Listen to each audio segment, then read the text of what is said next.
नमस्कार दोस्तों, स्वागत है आपका न्यूज़ टाइम के इस अंक में। दोस्तों, कनाडा ने भी ऐसी लाल आंख दिखा दी अमेरिका की। अमेरिका की हालत खराब हो गई। अमेरिका की इंडस्ट्री को झटके पे झटके लग रहे हैं। एल्युमिनियम स्टील वालों को झटके लगे, ऑटोमोबाइल को झटके लगे, बाकी मेटल्स को झटके लगे, रेयर अर्थ एलिमेंट को झटके लगे। और अब कनाडा जिसने $13.5 बिलियन का समझौता किया था अमेरिका से 88 F-35 खरीदने के लिए, और उसमें से 16 की पेमेंट कर दी थी, जो अब थोड़े समय के बाद उसको डिलीवरी मिलेगी। मार्क कार्नी जो नए प्रधानमंत्री आए, उनका कहना है कि भैया हम नहीं लेते तुम्हारे एयरक्राफ्ट, ये 16 जिसके पैसे दिए वो दे के धंधा खत्म करो, बाकी बाद में देखेंगे, हम किसी और से ले लेंगे जो भी लेना होगा। तो इसका मतलब है कि लॉकहीड मार्टिन के साथ जो ये जो 88 एयरक्राफ्ट की डील थी, ये तो ना केवल खटाई में पड़ी है, बल्कि लॉकहीड मार्टिन को तो रात को नींद नहीं आ रही है। होगा क्या, हम करें क्या, अल्टीमेटली ये एयरक्राफ्ट किसको बेचें।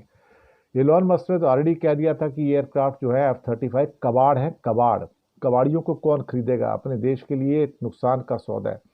मुझे लगता है कि मार्क कार्नी ने आते ही एक अच्छा काम ये किया है कि अमेरिका को लाल आंखें दिखा के सबक दे दिया कि तुम्हारा एयरक्राफ्ट नहीं चाहिए, रखो।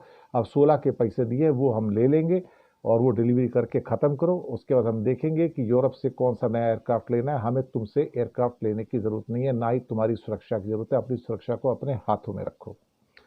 एक एक करके जो अमेरिका को झटके लग रहे हैं इस समय, कि वो देखने वाले हैं। इस बीच पुर्तगाल, जिसने F-16 को रिप्लेस करना था F-35 के द्वारा, और काफ़ी उसके साथ पहचान कर ली गई थी और F-35 खरीदने जा रहे थे, वो भी सौदा खटाई में पड़ गया है। कहा कि भैया हम नहीं तुमसे लेने वाले, छोड़ दो।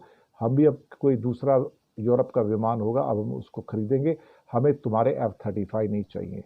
तो एक किस्म से कहा जाए कि इस समय अमेरिका की इंडस्ट्री, ऑटोमोबाइल हो, मेटल्स हो, या फिर अब ये डिफेंस की इंडस्ट्री हो, एक एक करके इनको ऐसे झटके लग रहे हैं कि अमेरिका और ज़्यादा भारी मंदी में पड़ जाएगा।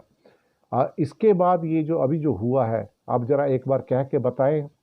ट्रूडो को तो हमेशा गवर्नर ट्रूडो कह के बुलाते थे ट्रंप, और ये कहा करते थे कि कनाडा जो 51st राज्य है, मार्क कार्नी ने सारी बोलती बंद की है। कहता है, do not talk about this nonsense of calling 51st state of America as Canada. We are independent nation and we know how to protect our self. Keep your rubbish to your self. Keep your rubbish to your self. We do not acknowledge it.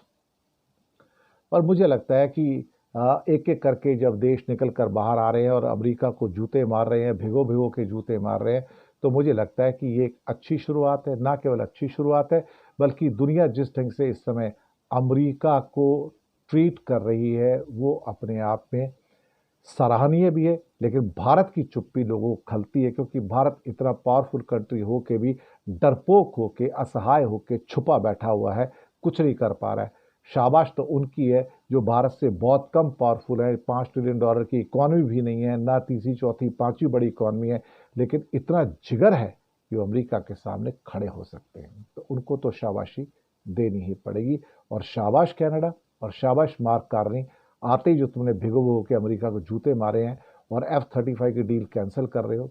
शुक्रिया आपका, धन्यवाद, salute है आप।